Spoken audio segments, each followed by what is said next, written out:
This channel does not promote any violent, harmful, or illegal activities. All content provided by this channel is meant for an educational purpose only. Top quality और consistent performance के लिए सिर्फ silver pump नाम याद रखना।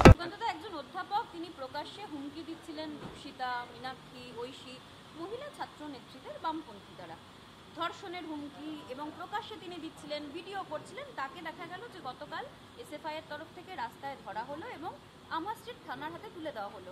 আজ সকালে কুণাল ঘোষ তিনি আবার পাল্টা পোস্ট করেছেন, এরকম কাজ আমরাও যদি করি তাহলে কি অসুবিধা আছে? কারণ আমাদের ছাত্র নেতারা এখনো অবধি চুপ করে রয়েছেন, তারা সভ্য। দেখুন, প্রথম কথা হচ্ছে দুদিকেই হচ্ছে যারা বসে আছে তারা হচ্ছে কালপিট। একদিকে কোনো অধ্যাপক নয়, তাকে অধ্যাপক বলার যোগ্য কিনা সেটা একটু বিবেচনা করা দরকার। সে যে মতাদর্শের ছাত্রী হন না কেন বা তার ছাত্রী নাও হন না কেন, কোনো মহিলাকে ধর্ষণের মতো হুমকি দেয়া এটা জঘন্য থেকে জঘন্যতম অপরাধ। অন্যদিকে সিপিএমের তন্ময়বাবুও কম যাচ্ছেন না, তার একের পর এক আমরা সার্টিফিকেট দেখতে পাচ্ছি, হোয়াটসঅ্যাপ বিভিন্ন সব বেরোচ্ছে। তো কে কাকে ধরবে? শেষে তো কাবাডি খেলায় পরিণত হবে। তৃণমূল সিপিএমকে ধরবে, সিপিএম তৃণমূলকে ধরবে, কিন্তু কেউ কাউকে ধরতে পারবে না, কারণ আসলে পর্দার আড়ালে দুজনকেই ধরে আছে এবং জাপটে ধরে আছে, কেউ কাউকে ছাড়ছে না। একটা টিম, একটা বি টিম। শ্রমিক ভট্টাচার্য বলছেন বিজেপির সরকার হলে 26-এ তৃণমূল আশ্রিত দুষ্কৃতী দুর্নীতিগ্রস্ত পুলিশরা তারা যাতে গণপিটুনির শিকার না হয় এটা রাজ্যপালকে দেখতে হবে, কারণ সরকারে আসার পর যে টি3 পিরিয়ড আছে সেই সময় তো প্রোটেকশন দেওয়া যাবে না।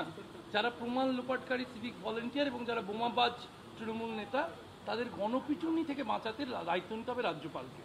না, দেখুন, আমাদের সভাপতি একটা কনসার্ন ব্যক্ত করেছেন, ভালো কথা, কারণ আমরা চাই যে বিরোধীরাও মান না খাক, কিন্তু জেলায় জেলায় গ্রামে গ্রামে তৃণমূল কংগ্রেসের নেতাদের যে দৌরাত্ম্য, এই যে 21শে জুলাইয়ে বাস দিতে পারবেন না বলে কারো কাছে 77,000 টাকা চাঁদা চাওয়া হচ্ছে, এবং আমি আগের দিনই বলেছিলাম আপনাদের প্রেসের কাছে যেটাই হবে ফ্রিতে বাস দিতে বলা হবে, শুধু তেলের দাম, কোনো ক্ষেত্রে তেলের দামও দেওয়া হয় না, এবং তাদেরকে বাধ্য করা নিজের রোজগারের ঘাম, মাথার ঘাম পায়ে ফেলা টাকাকে তৃণমূল কংগ্রেসকে জোর করে নেয়া, তৃণমূল কংগ্রেসের পক্ষে জোর করে নেয়া, এর বিরুদ্ধে মুখ খোলার সাহস সবাই পান না।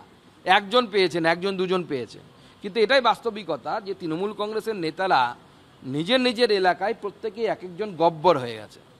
এবার যারা এই গব্বরের অত্যাচারে ঠাকুরের মতো হাত হারিয়েছে, তারা তো জুতোই পেরেক লাগিয়ে অপেক্ষা করছে, যেদিন বেটাকে বাগে পাবো সেদিন গব্বরের মতো পিষে মারবো।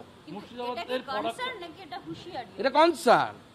We are really concerned about the TMC worker as well as the leadership. অবশ্যই যারা অপরাধ করেছে, ধরুন মহিলাদেরকে উপর অত্যাচার, তাদের তো কোনো উপায় নেই, রাজ্যপালও বাঁচাতে পারবেন না, তারা আগামী দিনে পুলিশ এনকাউন্টারে যেখানে যাওয়ার সেখানে যাবেন। মহিলাদের উপর অত্যাচার থেকে শুরু করে এই ধরনের যারা কাজ করেছেন, অপরাধমূলক কাজ করেছে, তাদের সাথে আমাদের সরকারের মডেল আমরা বিভিন্ন জায়গায় দেখিয়েছি, আমরা সেটা করব। দেশবিরোধী কাজ করলে আপনাকে ভুগতে হবে। সে কি মডেল নাম দেবেন আপনারা তখন নাম ঠিক করে নেবেন, অসুবিধা নেই, নাম দেওয়ার জন্য সাংবাদিকদের বুদ্ধির অভাব নেই। আমরা মডেলটা তো স্থাপন করি, আপনারা দেখুন, তারপর নাম দেবেন।